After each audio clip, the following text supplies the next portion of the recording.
இன்றைக்கு மகாராஷ்டிராவிலே முதலமைச்சராக இருப்பவர் ஒரு சித்பவன் பார்ப்பனவர் பேஸ்வாதான், தேவேந்திர பட்னாவிஸ். இந்தியா முழுக்க இதை நாங்கள் உருவாக்குவோம் என்று சொல்கிறார்கள். அந்த வரலாற்றை நாங்கள் நேர் செய்ய முயற்சி செய்கிறார்கள். அப்படித்தான் அவர்கள் அறிவிக்கிறார்கள்.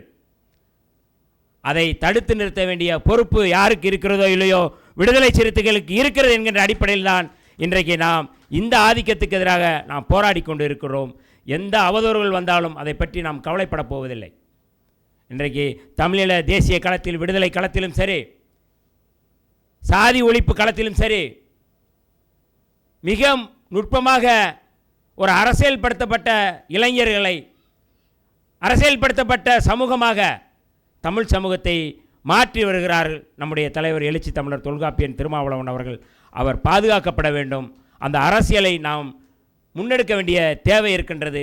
நாம் அடுத்தடுத்த கருத்தரங்குகளில், அடுத்தடுத்த செயல்பாடுகளில், அடுத்தடுத்த கூட்டங்களில் நாம் இது முன்னெடுப்போம்.